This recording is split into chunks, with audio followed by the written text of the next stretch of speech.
Yes, ladies and gentlemen, this is Warzone Jones talking about a series called Dragon Ball GT, an anime series called Dragon Ball GT. I've done a video about this before, but I'm going to do it again. This is just me by myself.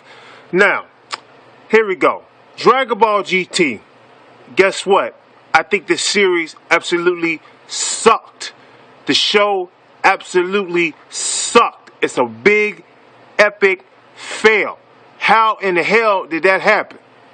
Now, I was a big fan of Dragon Ball Z, even Dragon Ball, but mostly Dragon Ball Z. Growing up as a kid, I couldn't wait till Toonami came on. I made sure after school I had my butt in the house to watch Dragon Ball Z. I made sure because Dragon Ball Z was it was the shit. Basically, what I'm trying to say, that's my favorite anime of all time, Dragon Ball Z. So, as I'm watching Dragon Ball Z, I hear fans talk about Dragon Ball GT. And I figured, well, what's that? It sounds cool. Dragon Ball GT is basically the next series that picks up after Dragon Ball Z is over. So I'm anxious to see it because I want to see what happens next. It's a sequel to Dragon Ball Z, basically.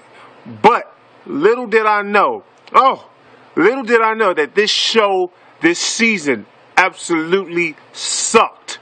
There was just so much bad about this show. They had more bad episodes than they did good. And that's a big problem, especially for me.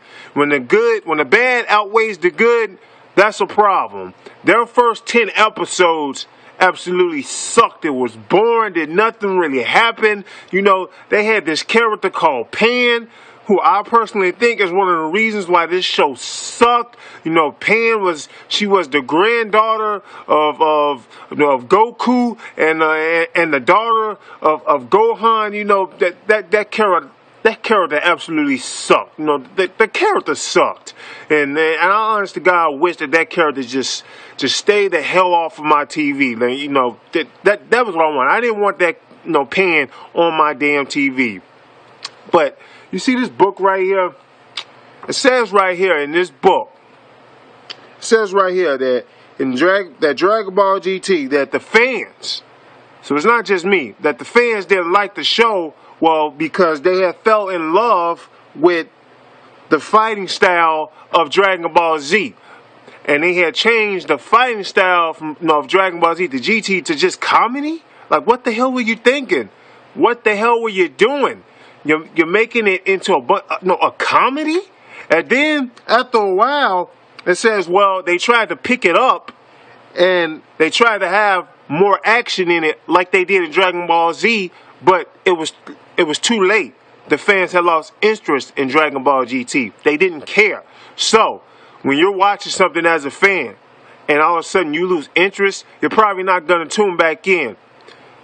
Dragon Ball GT sucked for a lot of various reasons. They tried to, make a Dragon Ball 2.0. Goku was turned back into a little kid. That's not a good idea. If you was going to do maybe, one episode, maybe 2 episodes, maybe 3 at the most, maybe you could have did it, that way. But, the whole damn show, Goku was a kid the whole damn show. If we want to see Goku as a kid, all we got to do is watch Dragon Ball. And Dragon Ball is way better than Dragon Ball GT. I like Dragon Ball. That was a good show. I like the Dragon Ball Z. That was a good show. But Dragon Ball GT, I don't even think Dragon Ball GT was on Toonami. If it was, somebody let me know. But Dragon Ball GT was just an epic fail. The show sucked. They had a couple of good episodes. But, as I said, they had even more bad episodes. So once the bad outweighs the good, the show just absolutely sucks. And it was just too much comedy. Too much damn comedy. Now, there are some aspects of the show that had potential, I would say. But, like the whole searching for the Dragon Balls, they should have came up with a whole completely different reason to search for the Dragon Balls. And, they just should have came up with something else, not Goku turning into a little kid. Something bad should have really happened, I guess, on planet Earth. Something bad, I don't know what it is. I'm pretty sure there are a lot of people out there who could come up with something, but something bad should have happened on Earth, maybe to one of their friends or family members. Something like bad, like tragic should have happened. And that would have forced them to go search for the Dragon Balls and leave Pan out of it. Maybe something should have happened in Pan. But that's all, man. That's all I want to say about Dragon Ball GT. That show is an epic fail. That show sucked. What the hell happened? You know, apparently the guy who ran Dragon Ball Z didn't do Dragon Ball GT. Like, he wasn't, you know, like the head writer or whatever you want to call his job. You know, he wasn't doing what he did in Dragon Ball Z that he was doing in Dragon Ball GT. He was doing something in Dragon Ball GT. I guess he was just a promoter or something. But those are my thoughts on Dragon Ball GT. That show sucked. Jesus Christ. If you're going to remake that show, go right ahead, because that show definitely needs to be remade. It is an epic fail and a big disappointment. So, this is Warzone Jones. You haven't done so, please subscribe to my channel. I'm out. Deuces.